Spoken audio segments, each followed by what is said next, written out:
tunazungumzia uchumi wa kidijitali ndani ya Tanzania, tunazungumzia masuala ya ushauri elekezi. Tanzania hataona shida kwenda Burundi kwenda kuwekeza, wala Burundi hataona shida Tanzania kuja kufanya matumizi na kuja kuleta labda pengine bidhaa zake zozote.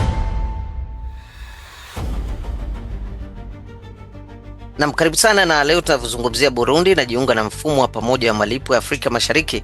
Tutachambua jinsi EAPS inavyoweza kufanya malipo ya kuvuka mipaka kuwa ya haraka na nafuu zaidi, kurahisisha biashara na kufungua fursa mpya za biashara na uwekezaji ndani ya kanda. Nimemwalika hapa mkufunzi na mhadhiri kutoka Chuo Kikuu cha Taifa cha Zanzibar SUZA, Dr. Khalfan Suleimani, kuchambua namna ushiriki wa Burundi katika mfumo wa malipo wa pamoja wa Afrika Mashariki unavyoweza kurahisisha miamala ya kuvuka mipaka, kupunguza gharama na muda wa malipo na kufungua fursa zaidi za biashara na uwekezaji kati ya Burundi na nchi nyingine za Afrika, za Jumuiya ya Afrika Mashariki.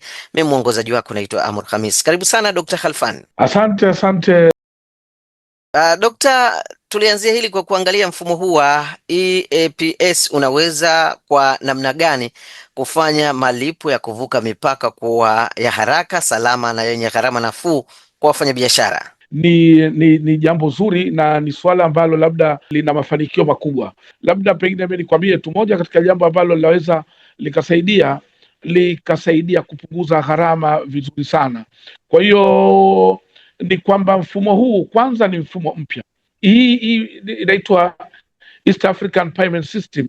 Kwa kweli ni moja katika system ambayo itakaweza kusaidia kupunguza ule utegemezi wa milolongo mirefu ya zile correspondent bank na intermediaries. Lakini kwa sababu tuna correspondence bank nyingi na intermediaries nyingi sana, kwa hiyo badala ya malipo ya kampuni hizo za Burundi kupitia kwenye mataasisi mbalimbali huku na kule, unaweza ukakuta hizo fedha zinaweza zikapita moja kwa moja.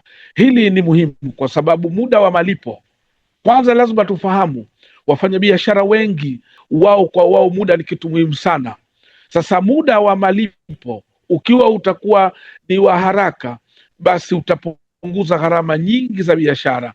Mfanyabiashara hayuko tayari kusubiri fedha kila siku kwamba zinakuja na nini, anaweza akajitoa. Lakini mfumo huu sasa utasaidia kwa upande fulani. Kwa upande wa gharama unaweza ukasaidia kupunguza gharama hizo za intermediaries, unaweza ukapunguza gharama za currency conversion, unaweza ukapunguza gharama za settlement, na vile vile unaweza ukapunguza gharama zinazotokana na uchelewaji. Sasa katika mazingira hayo, bidhaa zinaweza zikauzika kwa haraka sana na zinaweza zikafika kwa watu kwa wakati. Na kwa upande wa vile vile unaweza kukuta pengine mfumo huu unasaidia kwenye shughuli za kiusalama, kwa sababu ni mfumo wa uhakika uliokuwa unapita katika protocol ambazo zokuwa ziko monitored, protocol ambazo za uhakika, hakuna ile ubabaishaji.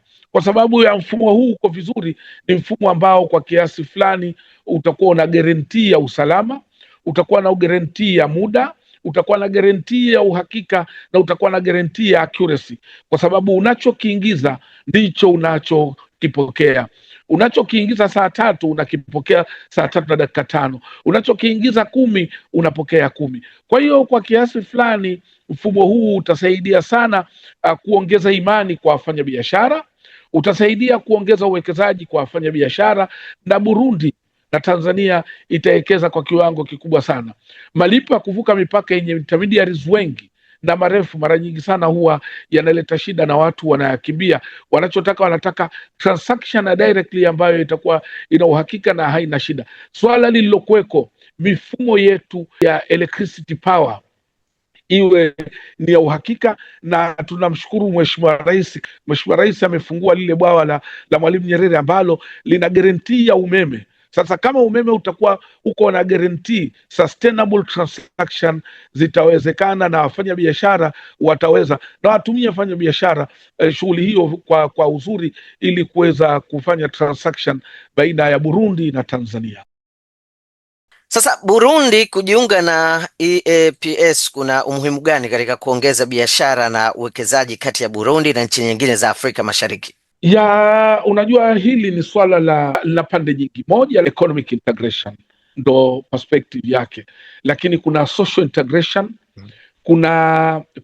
kuna ile partnership, networking na collaboration. Kwa hiyo labda mimi niseme kwamba Burundi ikijiunga na hii system, wafanya biashara wa Burundi wengi wataweza kupata mazingira rahisi ya kufanya biashara ndani ya Tanzania, Kenya, Uganda na Rwanda, huku wafanya biashara wa nchi hizo wakipata njia rahisi zaidi za kufanya ile miamala yao ndani ya Burundi, na sisi wa Tanzania kupata miamala yetu kiurahisi zaidi. Kwa hiyo ile economic integration perspective yote na shughuli za kiuchumi nyingi zitakuwa zinaingiliana. Kwa hiyo Mtanzania hataona shida kwenda Burundi kwenda kuwekeza, wala Burundi hataona shida Tanzania kuja kufanya matumizi na kuja kuleta labda pengine bidhaa zake zozote. Kwa misingio, mfano labda pengine tuchukulie Tanzania inapeleka mbolea ule Burundi, au inapeleka mashine, au inapeleka vitu vingine vyote mbalimbali. Kwa hiyo Burundi kujiunga itasaidia kwanza kuimarisha networking, itasaidia kuongeza economic collaboration, social integration, na vile vile investment itaongezeka, employment opportunity na employability, yani ile tunaita social mobility na movement za watu huku na kule zitaongezeka.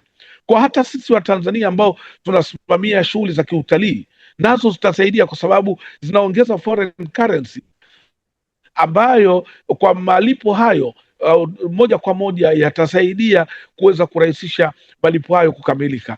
Kwa misingi hiyo ni kwamba Tanzania inaweza ikapata transaction nyingi, inaweza ikaongeza mambo mengi sana, na inaweza ikaingiza kubadilisha Burundi katika consumer import market, vile vile sehemu ya regional production.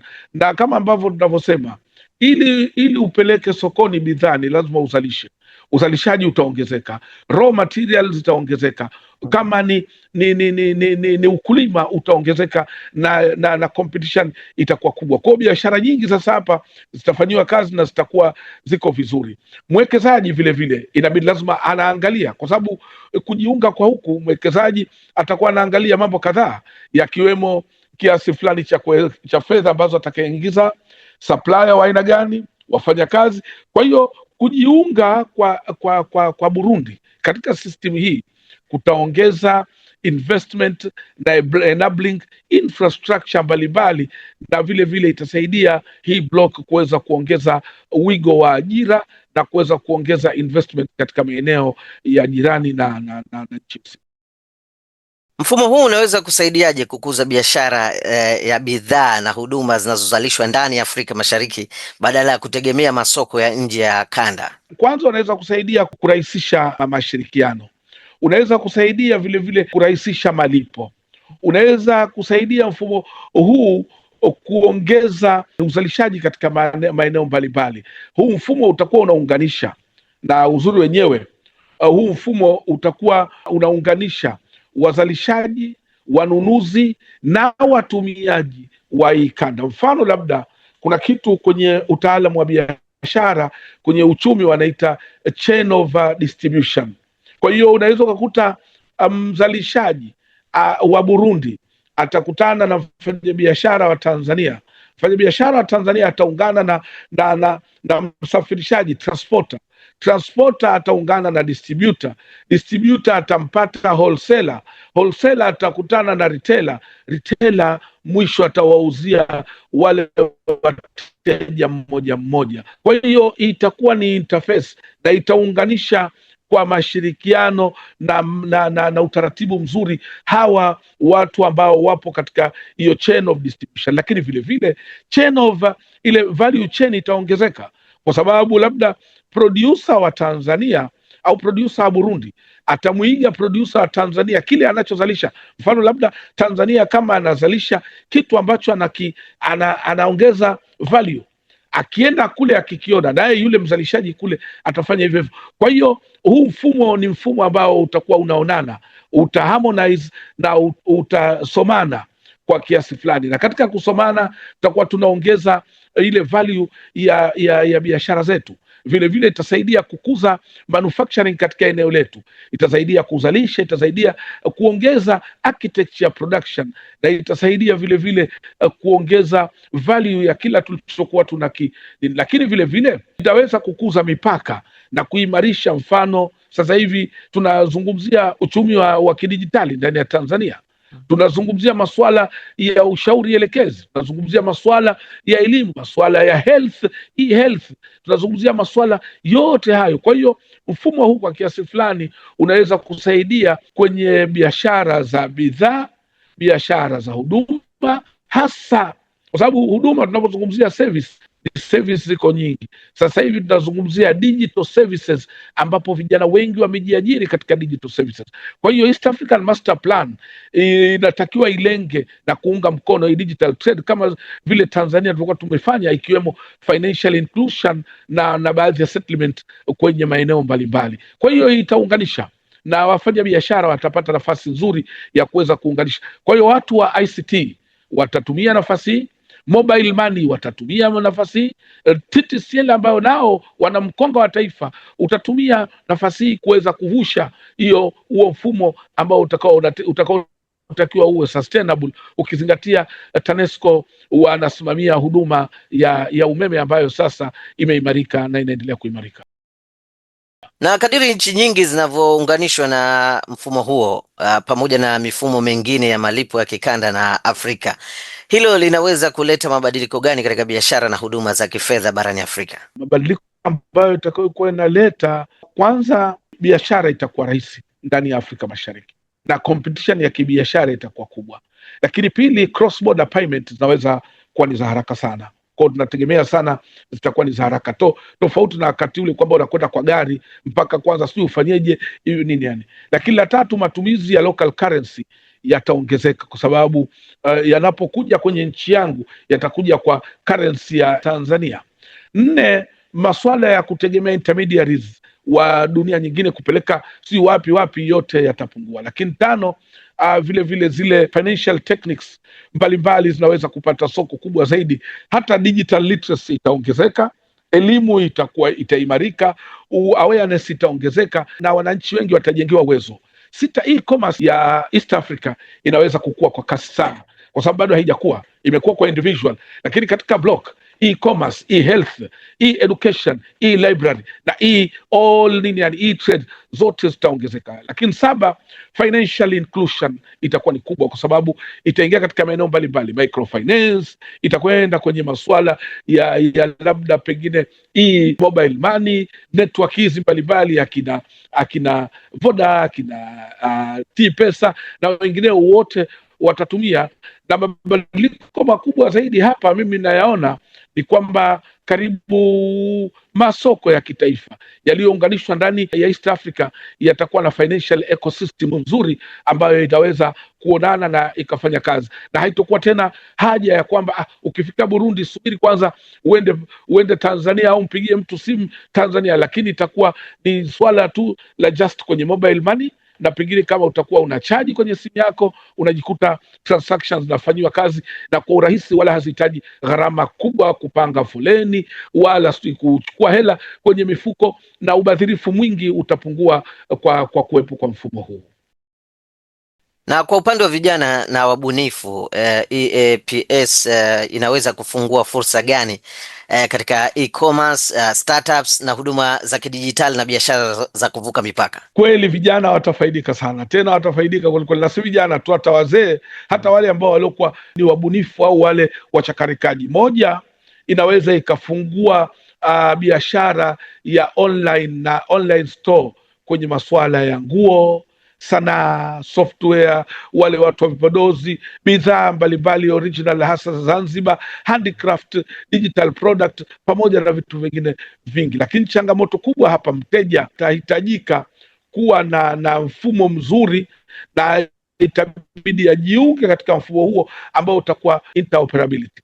Kwa upande wa startup, hii vijana wanaweza vile vile kujenga startup zao zinazotoa payment aggregation, merchant payment pamoja na cross border invoicing, hasa currency conversion. Hizi zote zinaweza zikasaidia kuweza na remittance services ambazo zipo, lakini kwa upande fulani ambao upo platform hiyo ya innovation inaweza ikaimarika. Lakini hata hivyo tunazungumzia swala la digital services.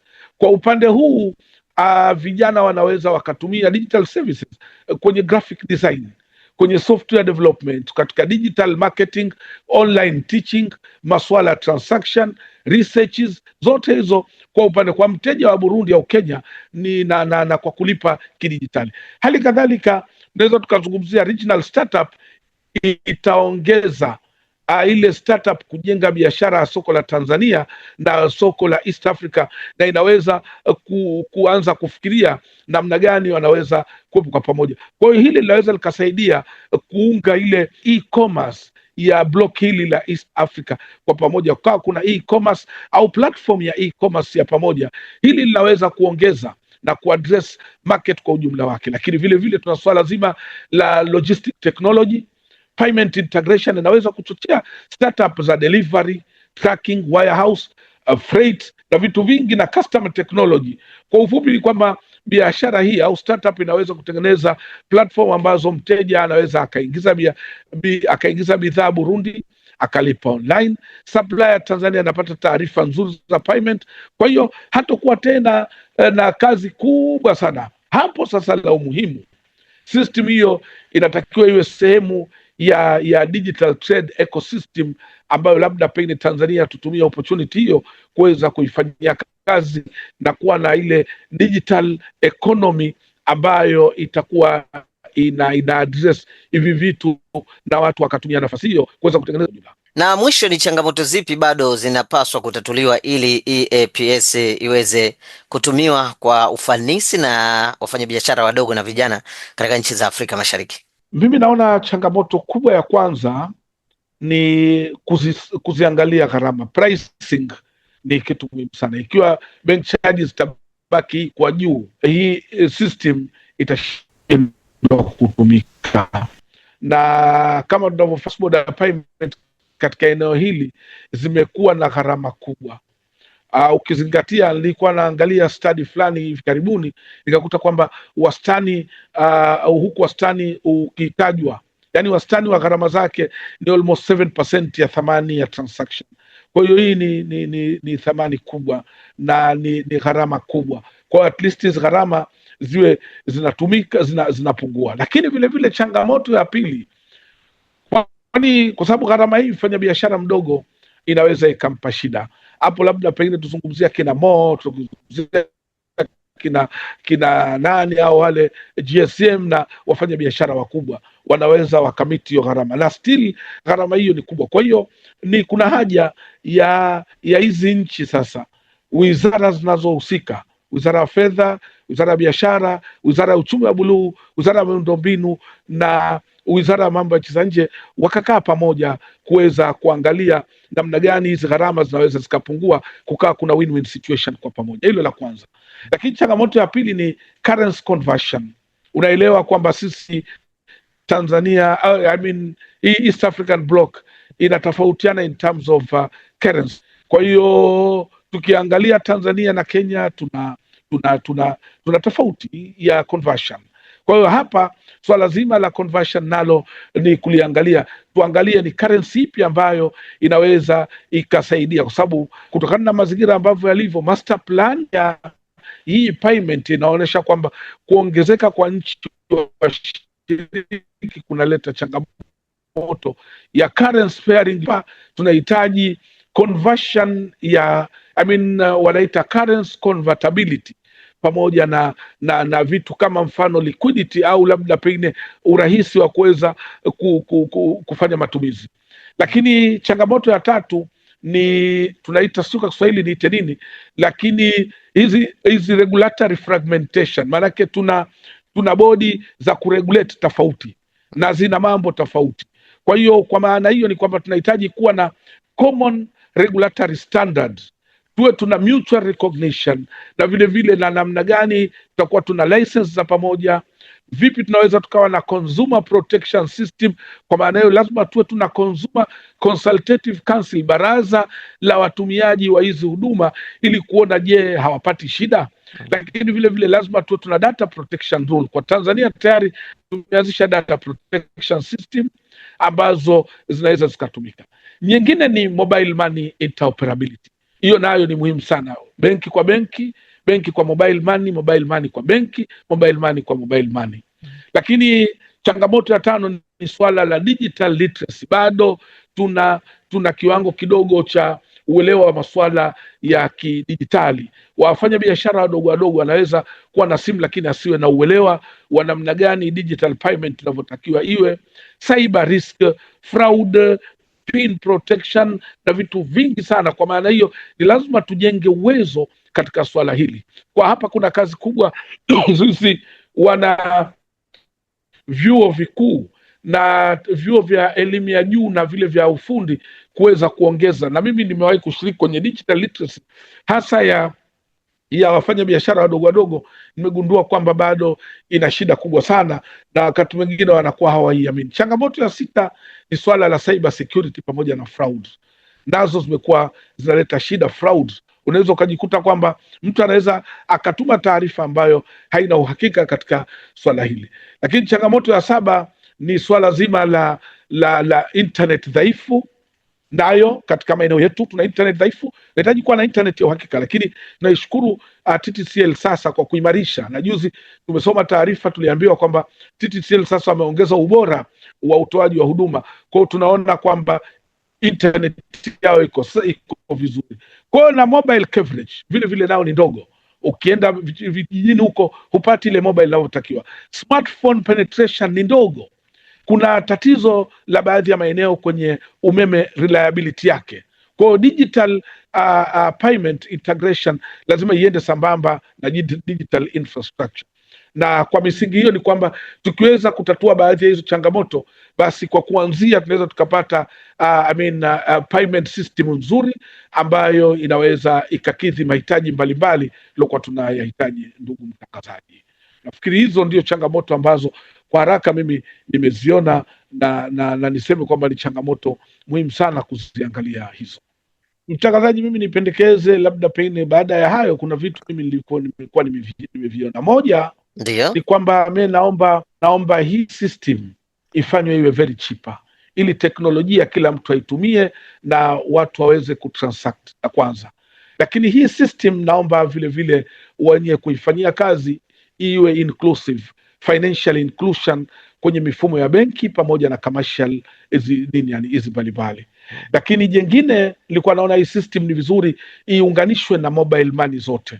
Mimi nina Voda, kwa hiyo hii system ikija application yake kwenye mobile money, kwangu mimi itakuwa ni rahisi, kwa sababu SMEs wengi na vijana wengi wako kwenye sasa hivi, tunajua mwendo wa mobile ecosystem sasa hivi.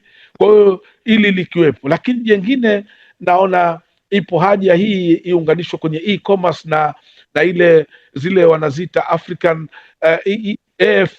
AfCFTA, ili malipo yawe sehemu ya trade infrastructure, lakini iwe ina interoperability na mifumo mingine ya Afrika.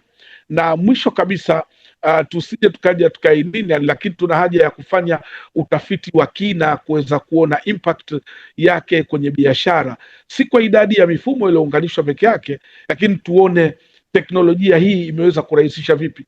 Kwa hiyo kwa upande fulani watu shirikishe na watu wa vyuo vikuu ili kuweza kufanya utafiti kama inawezekana, na kama ni shida taasisi husika ikiwemo Wizara ya Uchumi wa Buluu yenyewe, Wizara ya Uchumi wa Kidijitali itengeneze mazingira ya kuweza kufanya assessment ya ukamilifu, kwa sababu ndo wenye digital platform yote. Wizara ya Biashara ishirikiane na Wizara ya Fedha ili kuona kwamba je, hii biashara au mfumo unaweza ukafanya kazi, sababu ni East African Payment System.